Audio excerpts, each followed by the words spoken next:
गुरुर् ब्रह्मा गुरुर्विष्णु गुरुर्देव महेश्वरा गुरु साक्षात परम ब्रह्मा तस्मै श्री गुरुदेव नमः। एक तरफ तो हम कहते हैं गुरु गोविंद दो खड़े काके लागो पाए, बलिहारी गुरु आपने गोविंद दियो मिलाए। यानी गुरु की महिमा इतनी है कि वो सीधे ईश्वर से आपका साक्षात्कार करा सकते हैं। लेकिन अब आज के ज़माने की बात करें तो गूगल से बड़ा गुरु कोई नहीं है। आपको हर समस्या का ज्ञान समाधान सब गूगल पे मिल जाता है। तो क्या अब गुरु की अहमियत नहीं रह गई है? गुरु की जगह शिक्षक या टीचर ने ले ली है? और जो विद्यार्थी हैं, शिष्य हैं, क्या अब उनमें भी वो पहले वाली बात नहीं रही? इस पर बात करेंगे। आज हमारे साथ स्वामी सतीशाचार्य जी महाराज मौजूद हैं। कार्यक्रम है जगत गुरु आज। बहुत बहुत स्वागत है आपका। बहुत आभार। गुरु जी, हमारे साथ तमाम विद्यार्थी हैं जी। और हम बात करें गुरु शिष्य परंपरा की, तो आपको कहीं कोई खास कोई कमी नज़र आती है पहले के वक्त में और अब के में? कि एक तरफ हमने एकलव्य और द्रोणाचार्य जैसे भी रिश्ते देखे हैं और भी बहुत सारे इस तरह की कहानियां मिलती हैं, लेकिन आज के ज़माने में कुछ ऐसा देखने को नहीं मिलता। देखिए, गुरु शिष्य जो परंपरा है ये श्रद्धा का सोपान है, श्रद्धा की सीढ़ियां हैं। आज गुरु और शिष्य की परंपरा में स्वार्थ सोपान है। आज हम कार्य सिद्धि से गुरु का आंकलन करते हैं, उसके ज्ञान से, उसकी आध्यात्मिकता से, उसके तप से, उसकी साधना से नहीं। आज या तो गुरु के साथ क्या स्वार्थ है और क्या हमें मिल सकता है, क्या दे सकते हैं वो इस पर, और दूसरा इससे भी ज़्यादा बड़ा ये है कि गुरु जी के पास आता कौन है, गुरु जी के शिष्य कौन बड़े लोग हैं। तो गुरु जी बड़े नहीं हैं, गुरु जी का शिष्य कोई बड़ा है तो गुरु जी बड़े हैं। गुरु शिष्य परंपरा बहुत नितांत और बहुत आध्यात्मिक व्यवस्था का नाम है। गुरु शिष्य परंपरा में एक शिष्य अपने गुरु को अपने माता पिता, और ये तो बड़ी छोटी बात हो गई, बड़ी बात यह कि वो भगवान से भी ज़्यादा मानता है। और इसमें बिल्कुल आवश्यक नहीं है कि गुरु बहुत महान हो, इसमें बिल्कुल आवश्यक नहीं कि गुरु तपस्वी हो, इसमें एकदम आवश्यक नहीं हो कहे कि गुरु बड़ा शिक्षित भी हो, इसमें यह भी आवश्यक नहीं कि गुरु किसी भी बड़े पद पर हो। अब जैसे मैं जगत गुरु हूँ, देश में 4 ही जगत गुरु होते हैं, आवश्यक नहीं है कि आप किसी बहुत बड़े पद वाले व्यक्ति को ही गुरु बनाए। जिसको भी आपके मन ने, आत्मा ने, बुद्धि ने, विवेक ने, समझने और आपकी स्वीकृति ने, एक्सेप्टेंस अगर मिल गई, आपने मान लिया, वो गुरु उतना ही शक्तिशाली होगा आपके लिए जो दुनिया का सबसे विशाल, महान और श्रेष्ठ महापुरुष आपका गुरु होगा। क्यों? क्योंकि जब आप गुरु कह देते हो जी, तो वो आपकी जिम्मेदारी समाप्त हो गई, उस व्यक्ति की भी जिम्मेदारी समाप्त हो गई। अब उस परंपरा की जिम्मेदारी शुरू हो गई जिसको आप भगवत्ता कहते हो, उस सत्ता की महत्ता शुरू हो गई, जहाँ ये कहा गया है कि गुरु ब्रह्मा गुरु विष्णु गुरुदेवो महेश्वरा गुरु साक्षात परब्रह्म तस्मै श्री गुरुवे नमः। हम इसलिए प्रणाम कर रहे हैं क्योंकि उसमें ब्रह्मा विष्णु महेश की शक्तियां हैं, उसमें परब्रह्म की शक्तियां हैं। वो शक्तियां हमारा काम करेंगी, वो शक्तियां हमारा कल्याण करेंगी। मैं उस स्वरूप में मानकर आपको गुरु मानती या मानता हूँ। इस मानस की पवित्रता का नाम गुरु शिष्य परंपरा है। आप लोग ये बात समझते हैं या आपको लगता था कोई PhD डिग्री होल्डर ही गुरु हो सकता है, कोई प्रोफेसर हो या टीचर हो? आपको लगता है गुरु कोई भी हो सकता है? जी, कोई भी हो सकता है। आप लोग की लाइफ में कौन किसको गुरु मानते हैं, आप लोग बताएं। और कोई सवाल हो पूछिएगा। नमस्कार गुरुजी, मेरा सवाल ये है कि आजकल जैसे ऑनलाइन पढ़ाई ज़्यादा चल रही है, तो उसके हिसाब से जो पहले के ज़माने में गुरु शिष्य की जैसे परंपरा थी, उनका इतना स्ट्रॉन्ग बॉन्ड था, उनकी रिस्पेक्ट होती थी, तो आज के ज़माने में वो लागू होता है कि नहीं? अच्छा प्रश्न है आपका। देखिए, गुरु और शिष्य परंपरा में जितनी जिम्मेदारी शिष्य की है उतनी ही जिम्मेदारी गुरु की भी है कि वो आपको माने। क्योंकि गुरु शिष्य परंपरा प्रेम है ना, एक दूसरे से आदर, सम्मान, सत्कार, भावनात्मक जुड़ाव, ये तभी संभव है जब दोनों परस्पर हो। आज भी आप इन्फ्लुएंस तो होते ही हो, बिना इन्फ्लुएंस हुए तो आप ऑनलाइन किसी को नहीं सुनोगे।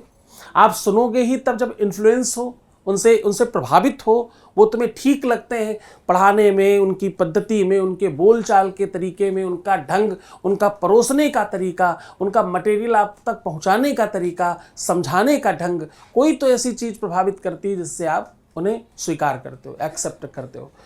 अब आपकी रहनी यानी आपका अपना निजी स्वभाव ये बताएगा कि आपके जीवन में किसी भी व्यक्ति को आप कितना महत्व देते हो, वो तुम्हारे लिए कितना कीमती हो सकता है। आप किसी का आदर करते हो तो वो आदर के लायक जो व्यक्ति है उसकी महानता नहीं है, महानता आपकी है कि आप आदर कैसे करते हो। आप जब किसी को प्रणाम करते हो तो जिसको तुम प्रणाम कर रहे हो उसकी खास बात कुछ नहीं है, आपकी खास बात है कि आप इतने संस्कारी हो, आप इतने शिक्षित हो, आप इतने समझदार हो और आप इतने बेहतरीन हो, आप बहुत बेहतर सोल के मालिक हो कि आपको झुकने में आनंद आता है। आप प्रणाम कर रहे हो तो ये नहीं कि तुम छोटे हो गए, आप ये कह रहे हो कि मेरे संस्कार, मेरी मर्यादा, मेरी जानकारी ये कहती है कि मैं तुम्हें प्रणाम करूं और तुम्हें सत्कार करूं। जब तुम किसी को सत्कार देते हो तो तुम सत्कार खुद को देते हो, अपना परिचय बताते हो, अपना सिग्नेचर बताते हो। वेद कहता है कि नमन्ति फलिनो वृक्षाः नमन्ति गुणिनो जनाः शुष्क काष्ठानि मूर्खाश्च न नमन्ति कदाचन। मतलब जिस पेड़ में फल लगे होंगे वही तो झुकेगा। फल मतलब जो ज्ञानी है, पढ़ा लिखा है, शिक्षित है, संस्कारी है, पारिवारिक है, बढ़िया कुल खानदान का है, अच्छा बैकग्राउंड है, बेहतर दिमाग वाला व्यक्ति है, अच्छा सोल लेकर पैदा हुआ, भगवान का निजी बच्चा जो है वही तो फलदार है। फल तो यही तो है, फल है। तो बोले जिसमें फल लगे वो वृक्ष झुक जाएगा, जो ज्ञानी है वो झुक जाएगा, और जो सूखी लकड़ी है वो क्या होगी, टूट जाएगी, वो नहीं झुक सकती। तो बोले शुष्क काष्ठानि, सूखी लकड़ी, मूर्खाश्च, मूर्ख व्यक्ति कभी झुकता नहीं। झुकते वही हैं जिनमें विनम्रता होती है, जो श्रेष्ठ होते हैं, जो बड़ा है वही झुककर खड़ा है। तो कैसे पहचान होगी कि हमारा गुरु कौन है, और क्या बिना गुरु के ज्ञान संभव ही नहीं है? कुछ भी आप सीखते जहां से हो वो गुरु है। सबसे पहले तो आपको यह समझना होगा कि आप गुरु किसको बनाते हो और गुरु होता कौन है, इसको लेकर बड़ी भ्रांति है जी। गुरु लाल पीला पहनकर जो कपड़े हम लोगों ने पहन रखे यही गुरु नहीं होता, या केवल जो तुम्हें स्कूल में पढ़ा रहा है, टीचर है तुम्हारा कोचिंग वाला है वही ही गुरु नहीं होता, जो तुम्हारे कान में मंत्र फूंकता वही गुरु नहीं होता, जो मंदिर में आरती पूजा कर रहा है केवल वही गुरु नहीं होता। गुरु हर वो व्यक्ति है जो तुम्हें कुछ भी सिखा रहा है। कभी कभी तुम अपने हम उम्र के लोगों से जो खुरापात सीख लेते हो वो भी तुम्हारा गुरु ही है, खुरापाती दिशा का। जो तुम उल्टे सीधे काम सीखते हो, उल्टे सीधी चीज़ें सीखते हो, कहाँ पर कौन सा मटेरियल मिलता है, किस वेबसाइट पर जाकर क्या प्राप्त किया जा सकता है, कहाँ से क्या खरीदो, कहाँ क्या बेचो, कहाँ क्या लो, कहाँ से क्या कंज्यूम करो, वो सब जहाँ से तुम सीख रहे हो वो भी तुम्हारा गुरु ही है। अच्छी दिशा के लिए, बुरी दिशा के लिए, दोनों की तरफ जो तुम्हारी उंगली पकड़कर तुम्हें ले जा रहा है और ले जाने में सक्षम हो गया। आज तुम्हारा कोई साथी तुमको व्यसन करने के लिए पान मसाला, तंबाकू, सिगरेट, दारू, बियर, ये सब के लिए अगर वो कन्विंस कर ले जाए तो समझना वो गुरु ही है तुम्हारा। पर वो खुरापाती शुक्राचार्य वाला गुरु है, बस तुम्हें सत्यानाश करने के लिए कन्विंस कर रहा है। क्यों? क्योंकि आप देखो इन्फ्लुएंस हो रहे हो अनावश्यक। आपने वो स्वैग समझ लिया है, दारू का ग्लास हाथ में पकड़ना। आपको लगता है ये स्टाइल है, इसके बगैर तो आप गरीब रह जाओगे, इसके बगैर तो आप बहुत पिछड़े कहलाओगे, जबकि ये कुछ नहीं, ये इन्फ्लुएंस ही है। एक छोटी सी कहानी बताता हूँ आपको 2 लाइन में। एक व्यक्ति गुलाब से बोला, गुलाब समझते हो, फूल, गुलाब से बोला कि तुम लाल ही क्यों हो, दूसरे रंग भी तो है तुम में। तो उसने कहा मेरे में कोई रंग नहीं।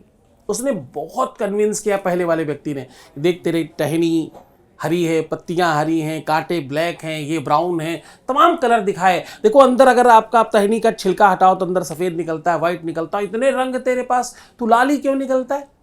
गुलाब बोला नहीं मेरे में कोई रंग नहीं, मैं तो लाल ही हूँ।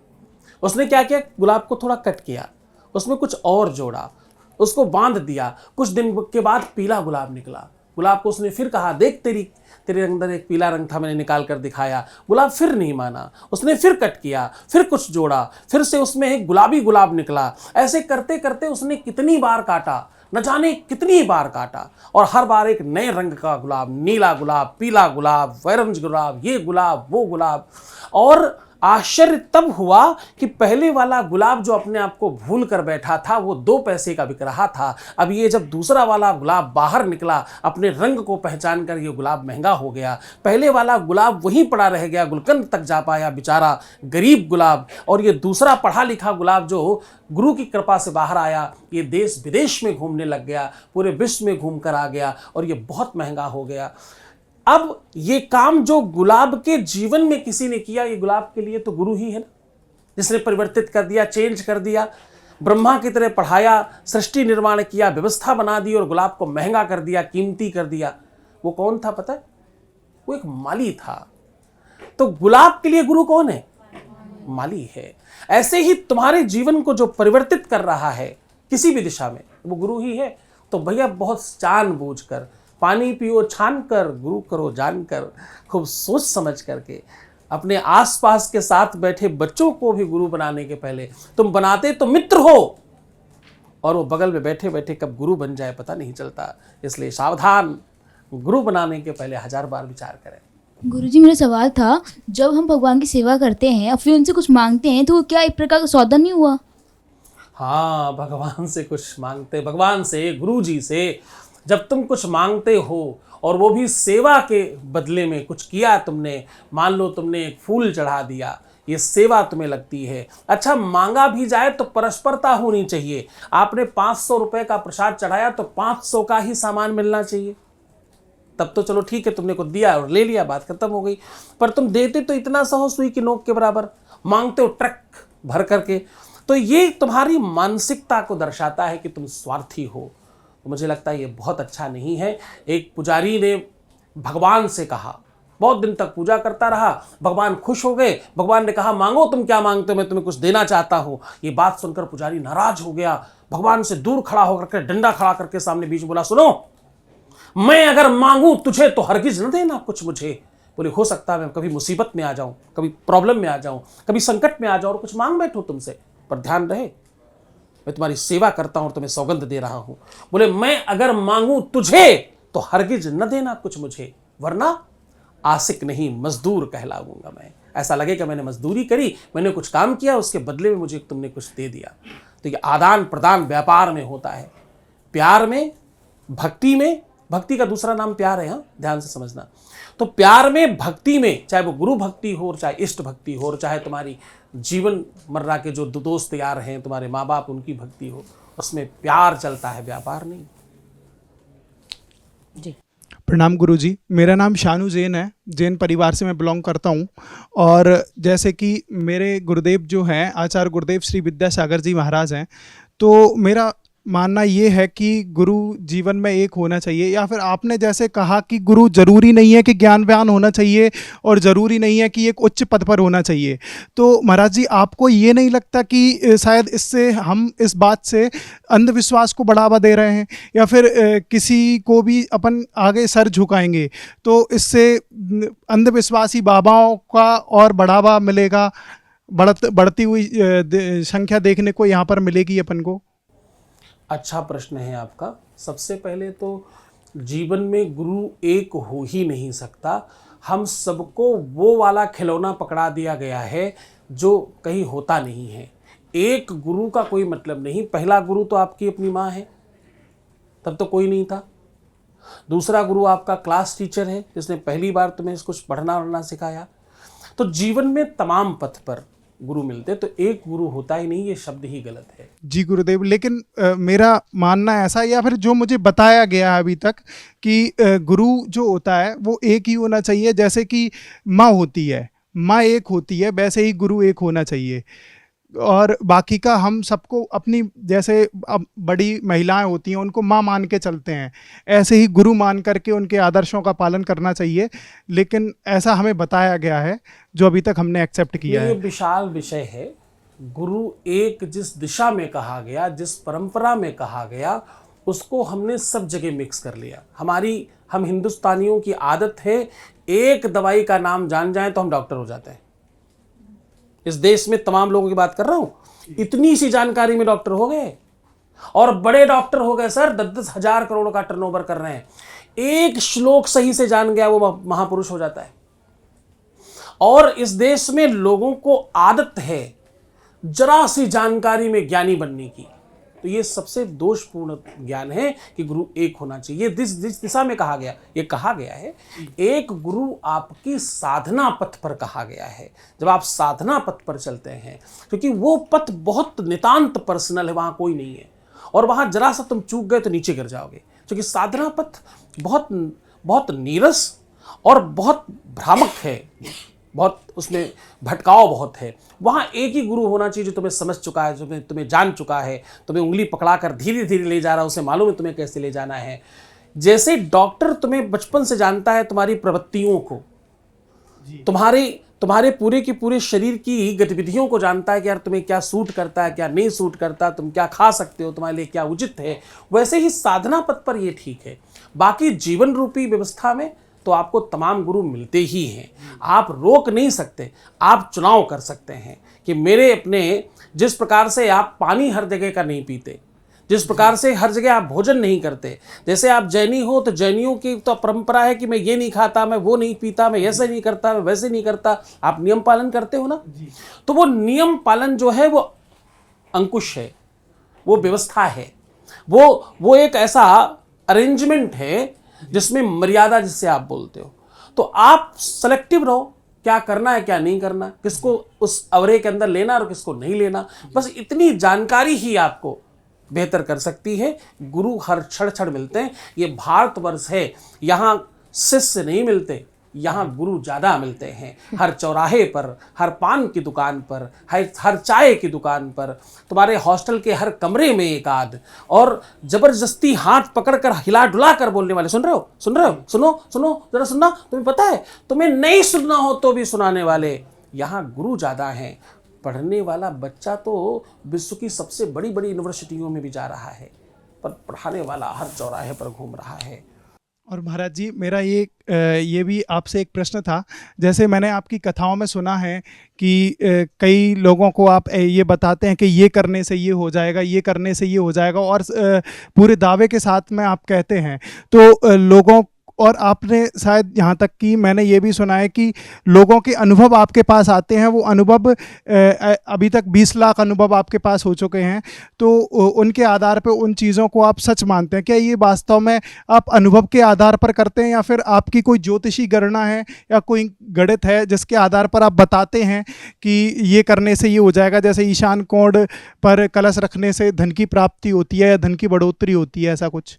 देखो क्या है, ये जब कोई भी माँ किचन में बहुत दिन तक काम करती रहती है ना, तो उसको कुछ ऐसी रेसिपीज़ भी पता होती हैं जो कहीं है नहीं, उसने करते करते जान लिया है, समझ लिया है। तो पहले प्रश्न का जवाब आपके ये है कि जब बहुत वर्ष हो जाए तो आपके अपने भी रिसर्च होते हैं तमाम, जो आप साझा कर पाते हो। दूसरा, उपाय सदैव संबल है, नियम नहीं है, व्यवस्था नहीं है, ये औषधि भी नहीं है। उपाय सिर्फ संबल है। और दुनिया में सबसे ज्यादा क्या जरूरत है मालूम आपको? संबल की। डूबते को तिनके का सहारा सुना है ना, बस वही है उपाय। वो डूबने वाला डूबेगा नहीं। ये कहानी आपने सुनी होगी, डूबते को तिनके का सहारा, पर उसका मतलब नहीं मालूम होगा। कोई व्यक्ति डूब रहा हो और उसे यह आशा हो जाए कि कोई बचाने आएगा, बस अब वो नहीं डूबेगा। जब तक वो उसका सहारा और आसरा नहीं डूबेगा तब तक वो भी नहीं डूबेगा। इस बात को चाहे 10 घंटे भी हो जाए, वो डूबेगा नहीं। एक सकारात्मक ऊर्जा उसके अंदर आ जाएगी। सकारात्मक नहीं, आप जाग गए हैं, ताकत उधर है, इधर नहीं है। भगवान किधर है? इधर ही, हर व्यक्ति के, आपके ही अंदर सर्वस्व है। उसको जगाने वाला गुरु है। तो जैसे जगा दे, कभी थप्पड़ मारकर, कभी प्यार से, कभी कहानियों से, कभी उपायों से, कभी अपने अनुभवों से।